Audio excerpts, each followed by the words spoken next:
Bismillahirrahmanirrahim. Assalamualaikum warahmatullahi wabarakatuh. Pada kesempatan ini saya akan menyampaikan salah satu tugas mata kuliah Kewirausahaan dan Inovasi yang diampu oleh Ibu Dr. Sri Rahayu SPD ME. Sebelumnya saya akan memperkenalkan diri. Nama saya Iwan Yulianto, mahasiswa Pascasarjana Magister Manajemen Inovasi Universitas Teknologi Sumbawa. Pada mata kuliah Kewirausahaan dan Inovasi ini, saya ingin fokus menyampaikan tentang berwirausaha, ya, langkah-langkah dalam budidaya ayam kampung. Bahwa sebenarnya budidaya ayam kampung merupakan peluang usaha yang sangat menjanjikan karena permintaan pasar yang stabil dan harga jual yang relatif lebih tinggi dibandingkan ayam ras. Secara umum terdapat dua sistem yang bisa digunakan, ya, sistem umbaran, ya, tradisional dilepas liar seperti yang Bapak Ibu lihat. Kita lepas liar, ini dia harus mencari makan sendiri, minum sendiri, dan kemudian sekali-kali kita akan memberi makan. Dan yang kedua ada sistem semi intensif atau intensif, ya, dikandangkan. Ya, sistem ini adalah bagaimana proses awal dari pembibitan sampai panen itu harus kita kandang, memberi makan secara teratur. Nah, selanjutnya sebagai langkah-langkah dalam budidaya ayam kampung, yang pertama itu persiapan kandang. Kandang yang baik harus mendapatkan sirkulasi udara yang cukup dan tempat terpapar sinar matahari pagi. Yang pertama kandang box, yaitu brooder, khusus untuk anak ayam usia 0 sampai 21 hari.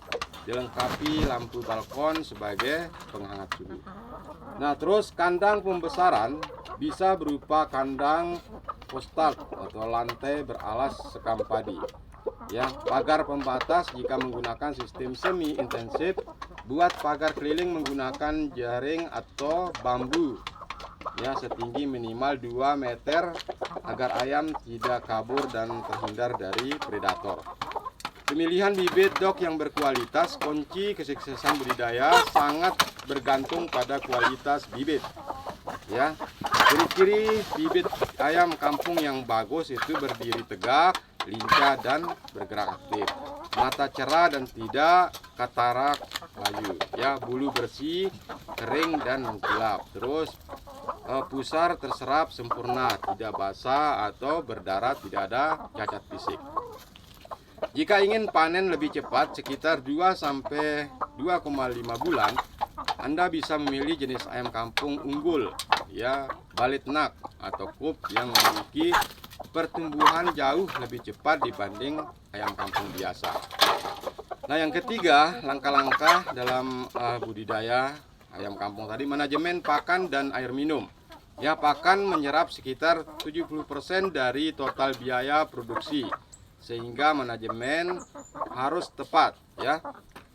Pre-starter atau 0 sampai 4 minggu berikan hormoni yang tinggi protein agar penumbuhan tulang dan otot ayam itu maksimal. Fase kedua, fase finisher, di atas 4 minggu, pakan sudah bisa dicampur, dioplos untuk menghemat biaya. Campuran yang ideal terdiri dari dedak, ya, beputu, jagung giling, dan konsentrat. Anda juga bisa memberikan pakan alternatif seperti ampas tahu, manggot, atau sayuran hijau. Yang ketiga, air minum.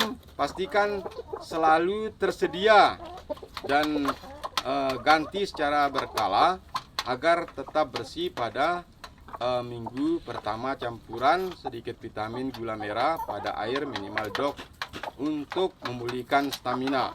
Ya, itu yang keempat adalah perawatan dan kesehatan atau vaksinasi. Ayam kampung memang terkenal memiliki daya tahan tubuh yang kuat, ya, namun tetap rawan terhadap penyakit, misalnya seperti flu burung. Yang pertama yang harus dilakukan adalah jaga kebersihan, bersihkan kotoran kandang secara rutin, dan pastikan alas sekam tidak lembab basah karena bisa memicu amonia yang merusak pernapasan ayam.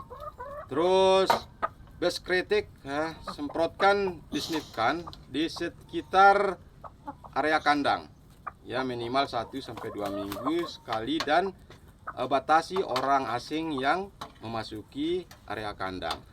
Nah, yang terakhir dari langkah-langkah dalam memelihara ayam kampung ini adalah masa panen. Ayam kampung umumnya sudah bisa dipanen saat mencapai bobot ideal pasar, yaitu sekitar 0,8 hingga 1 kg.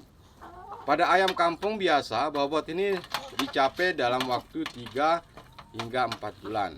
Dan pada ayam coop atau ayam kampung super, ya bobot ini bisa dicapai lebih cepat, yaitu sekitar 60 sampai 75 hari saja, atau sekitar 2 sampai 3 bulan saja.